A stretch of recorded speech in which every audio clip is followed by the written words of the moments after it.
మీరు మీరు అన్నది కంటే మీరు ఒక డైరెక్టర్ కాబట్టి ఆ కెమెరాని అక్కడ బాగా చేసాడు వాడిని ఇక్కడ తీసుకురండి అంటున్నాను. కానీ నేను అనుకుంటాను ఇక్కడ ఇప్పుడు ఇవాళ ఎలా ఉందంటే డైరెక్టర్లు అంతా కూడా వీళ్ళకి సపోజ్ 10 రూపాయలు 100 రూపాయలు 1000 రూపాయలు విద్యొచ్చు. ఒక్కొక్క డైరెక్టర్ని బట్టి ఒక్కొక్క డైరెక్టర్కి 100 రూపాయలు విద్యొచ్చు, ఒక డైరెక్టర్ 10 రూపాయలు విద్యొచ్చు. వీళ్ళు ఆ కెమెరా వాళ్ళని తీసుకొస్తే వీడు 100 రూపాయల విద్యను 1000 రూపాయల్లో చూపించవచ్చు, వీడు 10 రూపాయల విద్యను 100 రూపాయల్లో చూపించవచ్చు.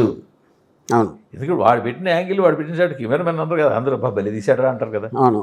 ఇప్పుడు నేను మీరేమన్నా మీ దాంట్లో టెక్నికల్ వాల్యూస్ బాగుంటాయండి అంటారు. అందుకే మీ దాంట్లో ఫలానా వాడి టెక్నికల్ వాల్యూస్ బాగుందని అనలేదు. అంతే కదా, కరెక్ట్. నేను మీ టెక్నికల్ వాల్యూస్ బాగుంటాయి అంటున్నాను. సో ఇప్పుడు డైరెక్టర్లు అందరూ కూడా వాళ్ళు ఇదివరకు మీరు చెప్పేవారు సార్, యాక్చువల్గా చెప్పాలంటే మీరు అన్నారు ఇందాక ఏంటి తనిఖీల బారని ఇలా షార్ట్ పెట్టమంటే అది తీసి క్రాఫ్ట్ చేశాను. ఎందుకంటే మీ విజన్ వేరే ఉంది అప్పటికే.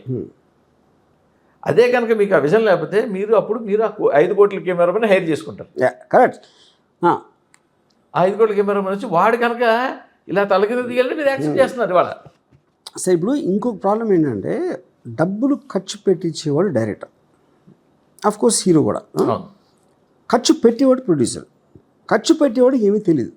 ఖర్చు పెట్టించేవాడికి వాడి జేబులోంచి వెళ్ళట్లేదు కాబట్టి వాడు దాని గురించి అసలు ఆలోచించడు.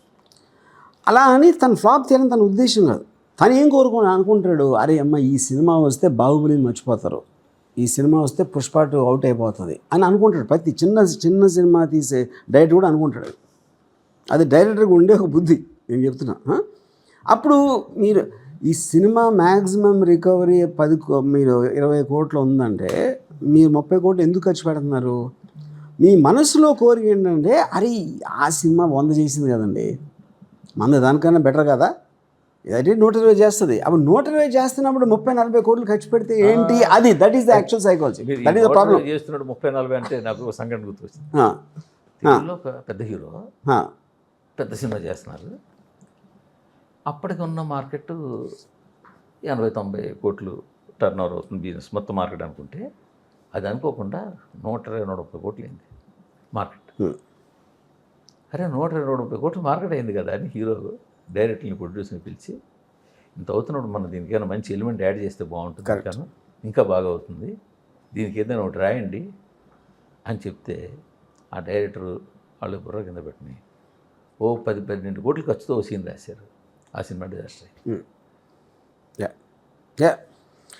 జనాలు మీమ్స్ చేసుకున్నారు, కామెడీ చేసుకున్నారు. సార్ నేను చెప్తాను మీకు, ఈ బిగ్ బడ్జెట్ ఫిల్మ్స్ అన్నీ కూడా ఒక మ్యాసివ్ ప్రాబ్లం ఏంటంటే, అంటే దీని అంతటికి మూల కారణం రాజమౌళి.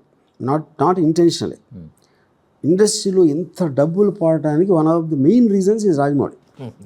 అది ఎందుకంటే మీకు ఒక సింపుల్ ఎగ్జాంపుల్ చెప్తాను. ఇప్పుడు శివ వచ్చి 35 ఏళ్ళు అనుకోండి. ఇప్పుడు శివలో సీన్లో ఒక ఎలివేషన్ సీను, నాగార్జున ఇలా తోస్తాడు జైలు, టక్ అని కొట్టాడు, వాడు పడ్డాడు. పడి ఇలా లేచినప్పటికీ లేచి వంగి సైకిల్ చైన్ తెంపాడు. 35 ఏళ్ళుగా దాని గురించి చెప్తున్నారు, ఎక్స్ట్రాడినరీ సీన్ అని. ఇప్పుడు మీరు ఈ పెద్ద సినిమాలో ఎలివేషన్ సీన్స్ ఉన్నాయనుకోండి, అది అసలు ఏంటో ఆ సీను, అది ఎందుకు అంత పెద్ద ఫైట్లు తీసి అది తీసి అన్నీ పెడతాం, అదేమో రెండో సీన్కి మర్చిపోతున్నారు. పోనీ నా పాయింట్ ఏంటంటే, ఓకే అది చాలా పాత సినిమా, ఇప్పుడు ఆడియన్స్ వేరు, అది కూడా ఓకే నాకు. కానీ శివ అప్పుడు కూడా ఇలాంటి సీన్స్ వచ్చాయి. శివ వస్తున్నప్పుడు చిరంజీవి గారి యుద్ధం ఇలాంటి సినిమాల్లో ఇప్పుడు ఇవాళైతే ఏది తీస్తున్నారో అప్పుడున్న టెక్నాలజీ అప్పుడు దానికి అంత అన్రియలిస్టిక్ సీన్స్ నేను చెప్పేది. ఇప్పుడు నా క్వశ్చన్ ఏంటంటే, ఓకే అది కూడా పక్కన పెడదాం. యానిమల్ తీసుకోండి. ఆ రణబీర్ కపూర్ క్లాస్ రూమ్లో బయటికి వెళ్ళి AK-47 రైఫిల్ తీసుకొస్తే దాని క్లోజప్, AK-47 రైఫిల్ క్లోజప్ తోటి కెమెరా ముందుకు వెళ్తాం అంటే ఒక 6-7 కోట్లు పెట్టి తీసిన ఎలివేషన్ సీన్ కన్నా ఎక్కువ వస్తుంది. అది idea, that is the idea of the director. అంతేగాని మీరు వాళ్ళని ఇంప్రెస్ చేసేయడానికి ఏదేదో చేసేస్తే అదే అప్పుడేంటి, శివాలో ఏంటి, ఆడు కొట్టాడు అక్కడే పడ్డాడు, ట్యాంగ్ అని వెళ్ళి పడ్డాడు. అప్పుడు అలాంటిది ఇప్పుడు పెద్ద హీరోలతో తీస్తే వర్కౌట్ అవుతుందా అవ్వదా అనేది ఒక పాయింట్. అప్పుడు తీసేవాళ్ళు అలాంటిది ఎందుకు ట్రై చేయరు అంటే దాని మీద నమ్మకం లేక, అలాంటిది వర్కౌట్ అవుతుంది అసలు నాకు తెలిసి ఆలోచించరు అసలు. అది నా ఇప్పుడు ఇవాళ సందీప్ వంగ ఒక డైరెక్టర్ తప్పిస్తే sir I think everybody is living in another land. Because అసలు యాక్చువల్గా యానిమల్ సినిమా అవడం చూస్తే ఏం ప్రొడక్షన్ వాల్యూ ఉంది, అది 1000 కోట్ల సినిమా 1000 కోట్లు చేసేసింది. ప్రొడక్షన్ వాళ్ళు అడిగాడు ఎవడన్నా ఒక ఇంట్లో తీసాడు 60% ఆఫ్ ది ఫిల్మ్. ఫైట్లు సాంగ్ సెటిల్ లేవు, ఏమి లేవు, ఏం గ్రిప్ ఉంది, నేరేటివ్ గ్రిప్, కొత్త సీన్స్, పర్ఫార్మెన్సెస్ అంతే. అప్పుడేంటి ఏమీ లేకుండా మీరు ఇప్పుడేంటి ఇప్పుడు మిడ్ రేంజ్ హీరోలో ఉన్నారు. మిడ్ రేంజ్ హీరోలకి అసలు ఫ్యాన్స్ ఉండరు. ఆ సపోజిషన్ అనేది చాలా పెద్ద మిస్టేక్ ఇండస్ట్రీలో.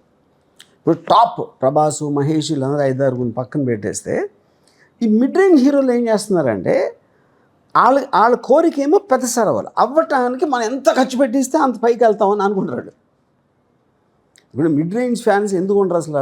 మీకు ఆల్రెడీ పెద్ద స్టార్స్ మీరు ఉన్నప్పుడు మీరు మళ్ళీ దానికన్నా తక్కువకి ఎందుకు ఫ్యాన్ అవుతారు మీరు? అంటే వాడికి సెకండరీ సబ్జెక్ట్ ఇది. అప్పుడేంటి మలయాళం లాగా మీరు డిఫరెంట్ ఫిల్మ్స్ చేశారు అనుకోండి, సబ్జెక్ట్ మ్యాటర్ మీద దాని మీద కంటెంట్ మీద కాన్సన్ట్రేట్ చేసి మంచి పర్ఫార్మెన్స్ చేస్తే ఇతనికి ఉన్న ఫేస్ వాల్యూ కొంత యాడ్ అయ్యి అలా ఆ రూట్లో రావాలి.